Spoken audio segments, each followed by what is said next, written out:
Bonsoir à tous. À la une de ce journal, pas de confinement total des populations dans les villes enregistrant un nombre élevé de cas positifs du Covid-19 au Cameroun. Le Premier ministre a exclu cette stratégie dans le cadre de la lutte contre la propagation de cette pandémie. Joseph Dione Ngouté a choisi de maintenir les 13 mesures de restriction jusqu'au 15 avril 2020, mais rien n'est dit sur les mesures d'accompagnement sur le plan socio-économique. Du coup, les opérateurs de transport sont aux abois. Et dans ce journal, des patients atteints du Covid-19 égrènent un chapelet de critiques dénonçant les mauvaises conditions de prise en charge dans les hôtels et les logements sociaux réquisitionnés pour leur confinement à Yaoundé. Pointé du doigt, le ministère de la Santé publique s'explique dans ce journal.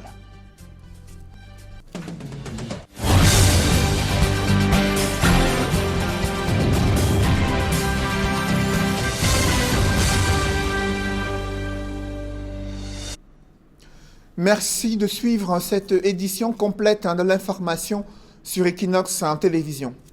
Après 2 semaines passées en quarantaine dans des conditions difficiles dans des hôtels à Yaoundé, des Camerounais atteints du Covid-19 se plaignent de leur nouveau cadre de confinement situé à Olembe, non loin de Yaoundé.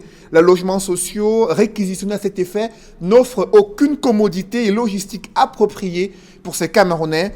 Au regard de la condition d'hébergement et de nutrition, ils dénoncent une stigmatisation et un dénigrement du fait de leur statut positif de patients atteints du Covid-19. Mis en cause, le ministère de la Santé publique s'explique, invoquant une stratégie visant à encadrer ces Camerounais et promet d'améliorer leur cadre d'accueil et leur confinement. Évocation dans ce reportage que signe Emmanuel Diop et Guy Zogo. Ce sont des images chocs qui viennent d'être rendues publiques sur les mises en quarantaine à Olembe, lesquelles sont devenues virales sur les réseaux sociaux. On y voit un site d'Olembe austère et peu préparé finalement à l'accueil des confinés, tenus à distance comme des pestiférés par les rares personnels de santé qui s'y sont aventurés pour leur apporter notamment à manger. C'est surtout le spectacle d'une stigmatisation entretenue qu'on voit. Ici, nous voici ici. Là, on attend parce qu'il ne va pas rester là-bas, il va traverser. Il faut qu'il vive nos réalités. Il en résulte des tensions, avec notamment le refus des confinés de consommer le repas mis à leur disposition. Comme ils sont en train de ramener, les voilà encore. Les mêmes choses qu'hier. Toujours dans les cartons, les mêmes sandwichs, et dit je ne sais pas où ils ramassent ça. Comme si on était des animaux, les voilà, ils vont ramener encore. En dehors de Lembe, d'autres griefs des confinés sont formulés, à l'instar de ceux qui se trouvent à l'hôtel Memi depuis le 18 mars. À les en croire, depuis qu'ils ont été testés lundi dernier, ils n'ont plus eu aucune nouvelle en dehors des affirmations du ministre de la Santé publique sur les réseaux sociaux, selon lesquels des cas positifs ont été relevés après ces tests. Ils s'étonnent aussi que le gouverneur du centre, qui leur avait affirmé qu'il serait mis en quarantaine pendant 14 jours et qu'au bout de ces délais, si la maladie n'était pas confirmée, il serait remis en liberté, ne soit pas revenu les voir. Outre le Memi Hôtel, d'autres vagues de nouveaux confinés de retour de l'étranger sont mises en quarantaine dans des hôtels de la capitale, notamment à l'hôtel Franco et au Mansell Hôtel. Dans ce dernier cas, cet hôtel abrite désormais 100 personnes, dont des Ivoiriens. Pour les confiner, en gardant tout le monde sur le même lieu, l'objectif ne semble donc plus être de limiter la propagation du Covid-19 au Cameroun. Le ministre de la Santé publique, qui s'est rendu à Olembe, a pu mesurer la colère des confinés dans ces logements sociaux.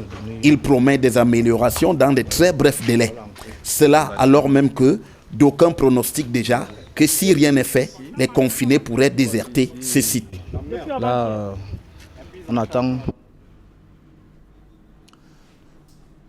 Et le ministre de la Santé publique, le docteur Manaouda Malachi, s'est également exprimé sur le port du masque au moment où le Cameroun enregistre déjà plus de 200 cas positifs de Covid-19.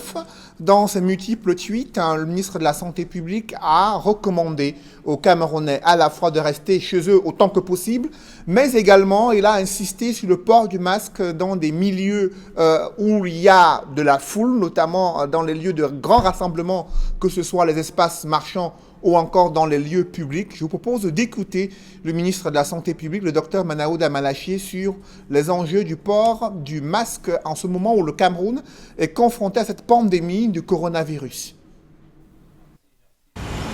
Comme vous le savez, c'est une épidémie. Nous faisons ce qui est de notre pouvoir en ce moment pour contenir, mais il est impératif, n'est-ce pas, pour nous tous, de respecter un certain nombre de principes et de prescriptions. Nous voulons lancer un appel aux Camerounais de tous bords, n'est-ce pas, de continuer dans la discipline et la responsabilité, à observer des règles d'hygiène. Nous l'avons toujours dit, il faut se laver les mains, il faut tousser dans le coude, couvrir le nez et la bouche lorsqu'on éternue ou on tousse, rester à 1 mètre, 1 mètre et demi de l'autre lorsqu'on sort. Je voudrais aujourd'hui rajouter que nous devons nous couvrir la bouche et le nez lorsque nous sortons de chez nous. J'avais demandé que nous puissions le plus longtemps possible rester chez nous lorsque ce n'est pas indispensable de sortir. Nous devrons observer cet auto-confinement volontaire, mais si nous devons sortir, surtout rentrer dans un transport en commun, nous pensons qu'il faut qu'on soit couvert. On se couvre le nez et la bouche simplement pour s'empêcher, n'est-ce pas, de contaminer l'autre au cas où. Et donc, en le faisant, nous nous protégeons et nous protégeons aussi la vie de tous. Aujourd'hui, si nous avons un maximum de masques, c'est bien. Si nous n'en avons pas, nous sommes en Afrique, on a la possibilité de trouver un palliatif. Les entreprises locales sont en train de se mobiliser, n'est-ce pas, pour la fabrication des masques et autres. Mais en attendant qu'on ait tout cela en quantité suffisante, nous devons nécessairement, sinon efficacement, nous couvrir avec les moyens de bord. Dans le cadre de la lutte contre la propagation de cette pandémie du coronavirus au Cameroun, le chef du gouvernement vient d'exclure la stratégie de confinement des populations dans les villes où sont enregistrés plusieurs dizaines de cas positifs de Covid-19. Joseph Diangoute a maintenu pour une durée de 15 jours les mesures de restriction annoncées le 17 mars 2020.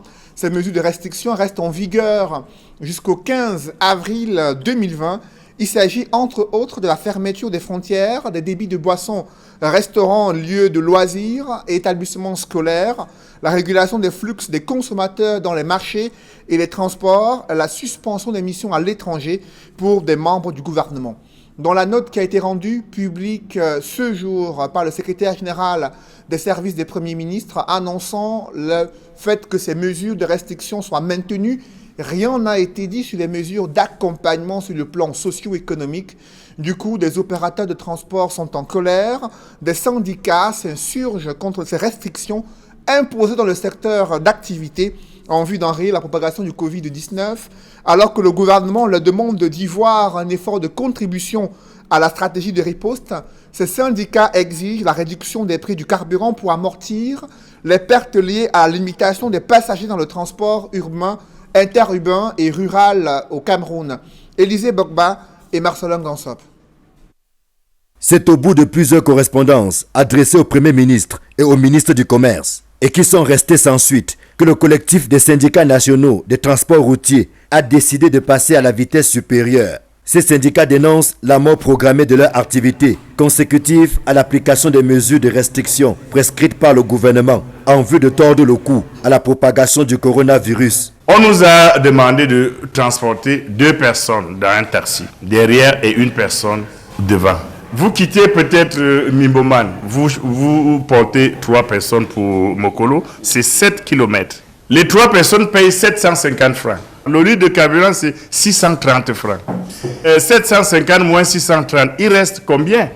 Comment pouvons-nous travailler pour assurer et la recette pour l'entretien du véhicule et l'argent pour pouvoir nous préparer pour un éventuel confinement total? Est-ce que c'est possible?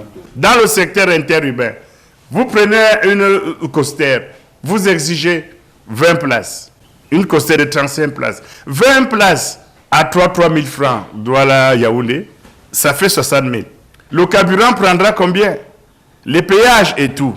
Pour faire face à ces difficultés et rentrer dans leurs frais, ces syndicats sollicitent du gouvernement une réduction du prix du carburant à la pompe, soit 400 francs le litre pour le super et 350 pour le gasoil. Sur un litre de carburant, il y a 120 francs qui est retiré pour la taxe spéciale. Il y a près de 6 TVA. Si le gouvernement pouvait au moins surseoir les taxes et les impôts sur ce carburant, on pourra se retrouver à 400 francs le litre. C'est pour cette période, c'est pour nous aider à résister à cette famine qui est à l'horizon. Nous avons demandé le kit santé. Le chauffeur qui est là, qui transporte des milliers de gens chaque jour, il est exposé plus que tout le monde. Est-ce qu'il a même l'argent pour payer le masque? Non. Les gants? Non. Le désinfectant? Non. Le gouvernement demande qu'on ait les désinfectants. Où allons-nous les trouver? Face au mutisme du gouvernement, ces syndicats annoncent pour le lundi 6 avril une grève générale illimitée. Le préavis y afférent est sur la table du Premier ministre depuis le 30 mars. Nous ne comprenons pas comment le gouvernement peut refuser de nous recevoir. Ce n'est pas une seule correspondance. Ils n'ont pas réagi. Il nous reste une seule chose, hausser le ton. Et c'est ce que nous avons fait dans notre préavis de grève. Et nous tenons à rappeler qu'un préavis de grève n'est pas un avis de grève. Nous sommes toujours dans la démarche de la concertation, de la main tendue. Et un tel silence radio nous fait nous dire sincèrement, c'est un silence coupable. Parce que le gouvernement ne peut pas reconnaître que nous avons des droits sociaux, des rôles sociaux à jouer, et nous fermer la porte. 4 jours nous séparent du 6 avril, ce qui donne le temps pour l'ouverture des négociations entre les deux parties, prises au piège du Covid-19 qui a imposé de nouvelles façons de faire dans le secteur des transports. Des Camerounais sont encore insouciants des dangers auxquels ils sont exposés. Certains se disent que les effets dévastateurs de la pandémie de coronavirus touchent uniquement des personnes âgées, souffrant de maladies cardiovasculaires ou encore insuffisance respiratoire. Pourtant, parmi de nouveaux cas positifs du Covid-19 figurent des adultes âgés à peine de 30 ans présentant tous les symptômes de la maladie. Je vous propose d'écouter un morceau choisi d'un témoignage édifiant d'une femme âgée à peine de 33 ans qui est victime de cette maladie, ce Covid-19. Elle évoque comment elle a contracté cette maladie. Elle tente de conscientiser l'opinion publique internationale. Surtout à toutes ces personnes qui croient que la maladie ne touche que la maladie touche que les personnes âgées. Non. J'ai 33 ans, je n'ai pas d'antécédents médicaux. Et je suis en très bonne santé. Mais malgré tout, je suis touchée et je présente tous les symptômes. Je n'arrive pas à articuler 2 mots sans tousser, comme vous pouvez le constater. Je suis essoufflée au moindre effort. J'ai tellement mal à la tête que j'ai l'impression que ma tête va exploser. J'ai mal à la gorge que je n'arrive même plus à avaler.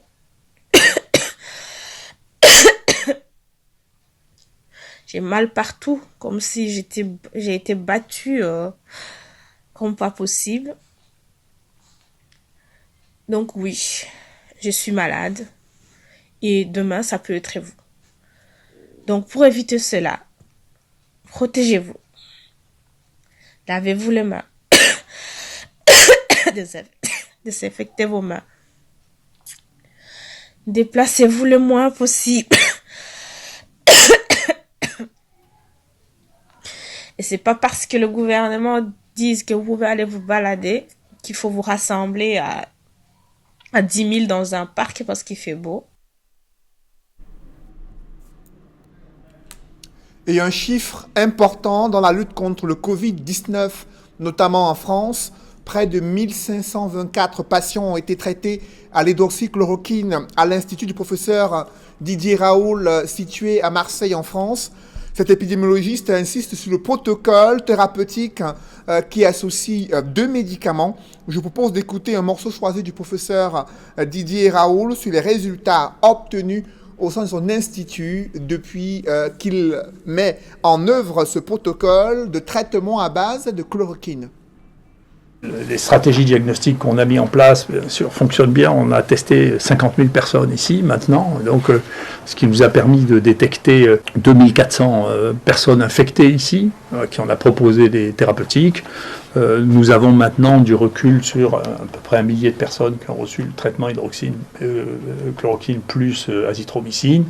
Les choses se sont très bien passées. Nous avons eu à déplorer un décès qui était un homme de 84 ans. Et faites attention, ne vous auto-prescrivez pas ça. En particulier, il faut qu'il y ait un médecin qui vous prescrive. Il faut que vous ayez un électrocardiogramme, qu'on dose le potassium dans votre sang. Il ne faut pas improviser. Ce sont quand même des médicaments. Et donc, il faut y faire attention. Mais globalement, les résultats qu'on a sont très satisfaisants. Et je suis très content que l'équipe chinoise vienne de publier une étude comparative entre l'hydroxychloroquine contre pas de traitement et qui montre qu'effectivement dans notre cible, qui sont les gens qui sont modérément malades, diagnostiqués au début, l'hydroxychloroquine a un succès important. Il faut faire attention, quand il est trop tard, c'est-à-dire au moment où les gens sont en réanimation, quand ils ont des syndromes de détresse respiratoire, quand on est obligé de les intuber, en réalité, ça n'est plus l'heure des antiviraux. On sait ça pour la grippe, par exemple. Les médicaments qui marchent pour la grippe, ça marche dans les 2 premiers jours de la grippe. Là, ça marche un peu plus longtemps. Mais c'est au début qu'il faut lutter contre les virus. Une fois que les lésions sont faites, elles sont un peu irréversibles et on n'arrive plus à les arrêter. Donc, nous, on continue à avoir des données, comme les Chinois, qui montrent que quand on soigne, on détecte les gens, quand on les soigne au début de la maladie, on a des résultats qui évite une évolution défavorable et on est content que les choses aillent dans ce sens-là. Et au Cameroun, c'est plutôt une évolution du nombre de cas positifs de Covid-19. Ce soir, le ministère de la Santé publique a présenté un nouveau pointage, près de 246 cas confirmés ce 1er avril 2020. Les personnes présentant les symptômes et celles ayant été en contact avec les malades sont invitées à se faire dépister. En plus des logements sociaux d'Olembe réquisitionnés pour le confinement des patients, d'autres pistes sont explorées par les pouvoirs publics. Et pour la campagne visant à un dépistage massif dans la ville de Douala, les populations sont également invitées à se signaler auprès des équipes de dépistage. Fait savoir le ministère de la Santé publique. Le ministère de la Santé publique qui note que près de 2425 appels ont été reçus ce jour au call center. Les préoccupations des usagers portent essentiellement sur les conditions de dépistage et les moyens de prise en charge mis en place par le gouvernement. Le Cameroun qui enregistre désormais 246 cas positifs de Covid-19 et 2425 appels au call center.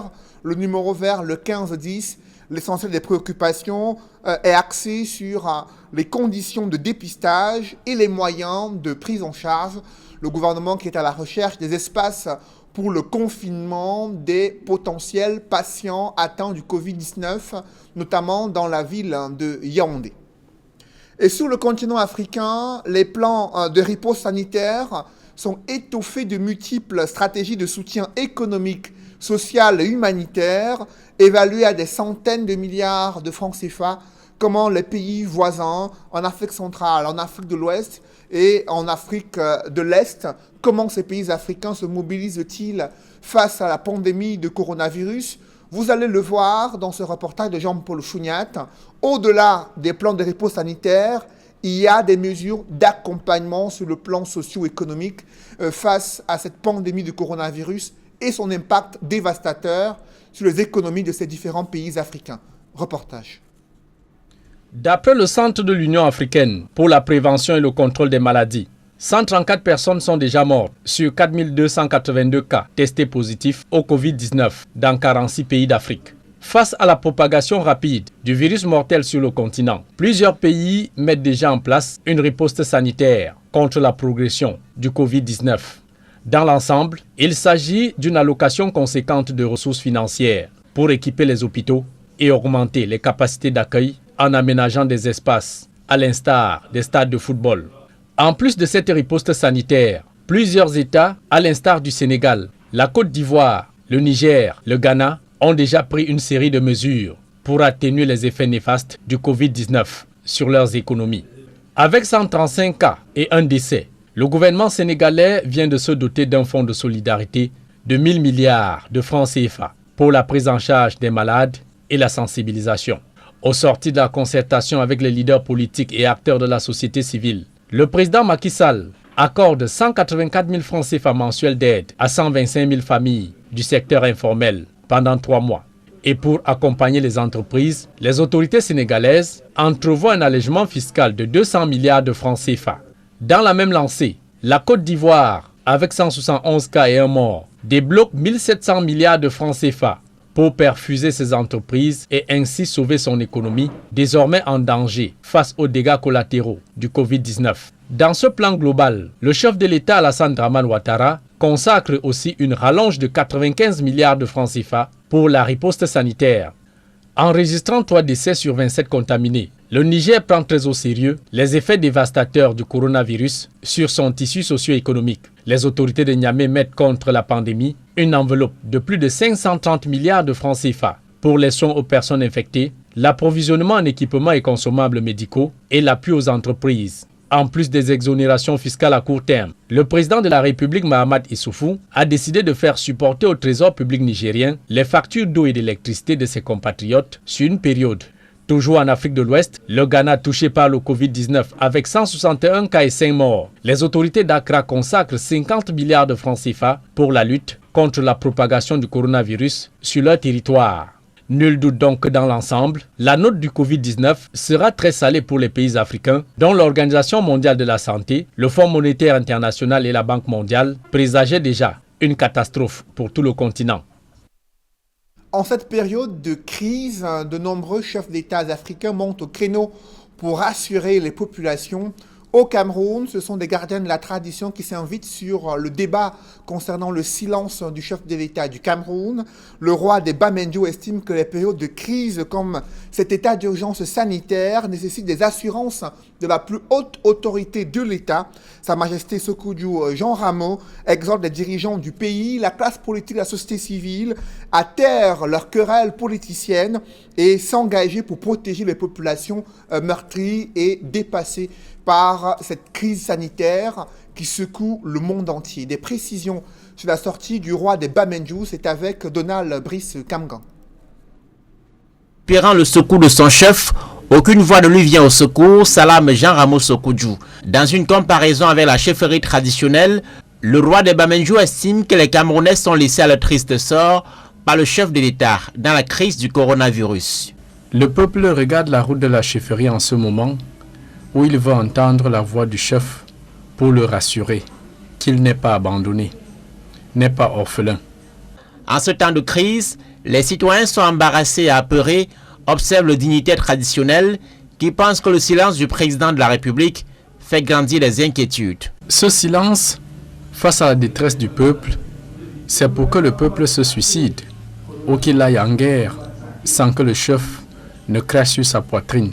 Comme pour répondre aux communicants du pouvoir qui estiment que les membres du gouvernement s'expriment et donnent des mesures à prendre, le chef traditionnel répond que les ministres ne sauraient parler là où la parole du chef de l'État est attendue. On dit que les notables ont parlé. Ils ont déjà mangé la maison du chef pour parler à sa place. La parole du chef n'est pas la parole des notables. Et la parole des notables n'est pas la parole du chef. L'un des plus anciens chefs traditionnels au Cameroun, Jean Ramo Sékou, âgé de 84 ans, dont 66 au trône, est connu pour sa verve et sa liberté de ton. Ses prises de position sur des préoccupations d'intérêt national ont souvent écorché le pouvoir. Dans cette sortie, il met par ailleurs en garde ceux qu'il appelle les petits malins et qui se battent pour le contrôle du pouvoir, après le chef de l'État. Le président de la République du Cameroun, Paul Biya, a endossé sa tenue de chef des armées pour signer des décrets portant nomination des responsables au ministère de la Défense. Selon ces décrets, le contrôle général des armées est désormais assuré par le colonel Awe Anocha Francis, le colonel Wengel Ruffin Emmanuel et le capitaine de vaisseau Onana Essomba Emmanuel. À l'inspection générale des armées, le chef d'état-major est désormais le colonel Nguyamsa Abdoulaye. Des changements ont également été effectués à la tête des légions de gendarmerie. À l'extrême nord, le nouveau commandant de la légion est le colonel Ambwakwe Gaius Ujoga. Au nord-ouest, le nouveau commandant est le colonel Mboum Biswe Raymond. Dans le littoral, le nouveau commandant de la légion de gendarmerie est le colonel Bikele Pierre Aimé. Le colonel Abina Aranda François a été muté à la tête de la légion de gendarmerie dans la région du Sud. Ce sont des décrets du président de la République du Cameroun. Dans le reste de l'actualité, où en est-on avec les travaux de construction du nouveau siège du Parlement, notamment l'Assemblée nationale? Le président de cette auguste chambre s'est rendu sur le chantier afin d'évaluer les travaux et l'exécution des différents travaux. Des prescriptions ont été faites pour accélérer ces travaux. Très attendu, la fin de ce chantier pour une nouvelle institution, à savoir l'Assemblée nationale. Des précisions dans ce reportage que signe Guy Zogo. Un coup de sang à l'issue de la visite du chantier de construction de l'Assemblée nationale et des sites de recasement dans le cadre de ce projet. C'est sur cette note que Kavaye Yege Djibril vient de faire savoir que le recasement en cours des services de l'Assemblée nationale souffre des lenteurs de l'assureur pour ce qui est de l'indemnisation financière. Le vrai problème maintenant, c'est les moyens. Ça fait plus de 20 ans que nous assurons nos bâtiments chez lui. Maintenant que nous avons un sinistre, il traîne et il ne donne pas l'argent. Ce n'est pas normal. Ce n'est vraiment pas normal. Il faut qu'il nous donne l'argent. C'est pour ça que nous avons assuré les immeubles de l'Assemblée. Il n'empêche, la visite de ce chantier a permis au président de l'Assemblée nationale de mesurer l'état d'avancement des travaux, notamment la libération des sites, même si quelques retards sont encore enregistrés. Les travaux ont avancé sur le plan du terrassement et nous estimons à peu près à 60%. La libération du site par la gendarmerie nationale est totale à ce jour. La libération du site qui abrite la résidence de fonction du président du Conseil économique et social sera faite d'ici une semaine. Quant au recasement, les travaux avancent également dans l'optique d'un redéploiement rapide. Côté Assemblée nationale, les recasements se passent très bien au niveau du lac. Tous les services qui sont encore logés en ce moment dans le bâtiment de l'hémicycle vont libérer au plus tard le 30 mai. Cœur de l'Assemblée nationale, l'hémicycle actuel sera conservé, mais les prochaines sessions ne s'y dérouleront plus. L'hémicycle également va être utilisé ailleurs. Le bâtiment actuel sera sécurisé et l'Assemblée va siéger pour ces séances plénières dans un autre site qui vous sera communiqué le moment venu. Lancé officiellement le 12 décembre 2019 par la pose de la première pierre, le chantier de l'Assemblée nationale sur 37 500 mètres carrés qui va courir sur 42 mois prévoit un nouvel édifice de 14 étages, un hémicycle de 400 places, une salle de fête de 1000 places, une caserne de pompiers et une station d'épuration des eaux. Il est conduit par la Chine à hauteur de 54 milliards de francs CFA. Et notons également que le gouvernement camerounais compte mobiliser près de 220 milliards de francs CFA à travers des opérations de levée de fonds prévues ce mois d'avril 2020. selon un calendrier défini par le ministre des Finances. Ces fonds qui doivent être levés à travers des opérations d'obligation des trésors publics. Ces fonds vont servir au financement des projets d'infrastructures sportives, des équipements des hôpitaux publics, également des projets visant à construire les routes et aménager et réhabiliter d'autres tronçons routiers au Cameroun. Mesdames, Messieurs, c'est la fin de ce journal. Merci de l'avoir suivi. Juste après cette édition de 20h, retrouvez Serge Alain autour et ses invités pour le débrief du journal sur le plateau d'Equinox Soir. Serge Alain. Internement de 200 patients au Kansik Lembe à Yaoundé, déjà de grincements de voix. Des patients atteints du Covid-19 déplorent des scènes d'humiliation, de stigmatisation au regard des mauvaises conditions de logement, d'hébergement dans ces Kansiks réquisitionnés pour leur confinement. Vous avez vu les images, presque aucune commodité n'a été aménagée jusqu'ici et ils ont mal pris ce transfert entre les hôtels où ils étaient confinés et ces nouveaux lieux de mise en quarantaine. Le ministre de la Santé publique s'y est rendu. Selon ses responsables du ministère de la Santé publique, il a pris les doléances de ces populations et il a promis que des moyens vont être mis en œuvre pour pouvoir améliorer leur prise en charge. Pas de confinement, encore 15 jours à supporter pour les mesures prises le 17 mars dernier. Le Premier ministre, chef du gouvernement, Joseph Dione Ngouté, a reconduit ces 13 mesures édictées par le chef de l'État et mises en exécution depuis le 17 mars 2020. Elles sont prolongées jusqu'au 15 avril 2020. D'aucuns s'attendaient à un confinement total, une stratégie qui n'a pas été prise en compte par le chef du gouvernement dans le communiqué signé du secrétaire général des services du Premier ministre annonçant le prolongement de ces mesures de restriction. Voilà, madame, monsieur, c'est donc l'essentiel de l'Equinox Soir, deuxième partie. Bonne soirée à vous, Cédric. Bonne soirée à vous, Serge Alain. Rendez-vous demain, 20h. Rendez-vous demain, 20h.